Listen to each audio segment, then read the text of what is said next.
இவங்க தெய்வ வழிபாடுகளை செய்யும் போது எத்தனை தடைகள் வந்தாலும் சரி, ஒரு விரதத்தை கார்த்திகை நட்சத்திரத்துல பிறந்தவங்க முடிவு பண்றாங்க அப்படின்னு வச்சா அது எந்த விரதமா வேணாலும் இருக்கலாம். தெய்வத்தை வழிபாடு செய்யணும், ஒரு மண்டலம் இருக்கணும். நான் சாப்பிடாம இருப்பேன், அந்த ஒரு மண்டலம் தெய்வத்தை நினைத்து கொண்டே இருப்பேன், அந்த தெய்வத்தினுடைய நினைவில் இருந்து வெளியிலே வரமாட்டேன். நிறைய பாருங்க, ஐயப்ப பக்தர்கள் பாருங்க, முருக பக்தர்கள் பாருங்க, அந்த கார்த்திகை நட்சத்திரத்தில் பிறந்தவர்கள் அந்த ஒரு விரதம் மேற்கொள்ளும் போது அதுக்கு அப்படியே உண்மையா அப்படியே அதை ரொம்ப காலையில் 4 மணிக்கு எந்திரிச்சு குளிக்கணுமா ஷார்ப்பா, இத்தனை மணிக்கு கோவிலுக்கு விளக்கு போடணுமா, இத்தனை மணிக்கு பூஜை அலங்காரங்கள்லாம் இப்படி பண்ணணுமா, அப்படி தெய்வ படத்தை பார்த்து தான் மந்திரங்களை சொல்லணுமா, மந்திரங்களை சொல்லிக்கிட்டே இருக்கிறது. ஆக தெய்வ நிந்தனை செய்வது, குலதெய்வ நிந்தனை செய்வது என் குலத்திற்கே கேடு என்று உணர்ந்தவர்கள் கார்த்திகை நட்சத்திரத்தில் பிறந்தவர்கள். அந்த குலதெய்வத்தையும் அந்த இஷ்ட தெய்வத்தையும் எதையுமே வேண்டித்தான் அடுத்த காரியத்துக்கு இவங்க போவாங்க.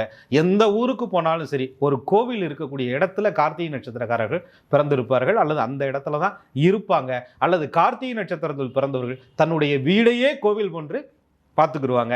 பொய் பேசினா அவர்களுக்கு பிடிக்காது, பொய் பேசுறதை கண்டுபிடிச்சிருவாங்க. அதாவது ஒரு பொய்யை ஒருத்தர் கண்டுபிடிக்கணும்னு வச்சுக்கோங்களேன், அதை விட தெளிவான ஒரு பொய் பேச தெரிந்தவர்களாக இருக்கணும். ஒரு குற்றச் செயலை ஒருத்தர் கண்டுபிடிக்கணும்னா அதை விட எல்லா குற்றங்களையும் தெரிந்தவர்களாக இருக்கணும்னு சொல்லுவாங்க. ஆனா எல்லா தவறுகளும் எல்லா குற்றங்களும் செய்ய தெரிந்திருந்தாலும் கூட நீதிக்கு கட்டுப்பட்ட கார்த்திகை நட்சத்திரக்காரர்கள் தப்பு செய்வதற்கு முன்னாடி பல முறை யோசிப்பாங்க.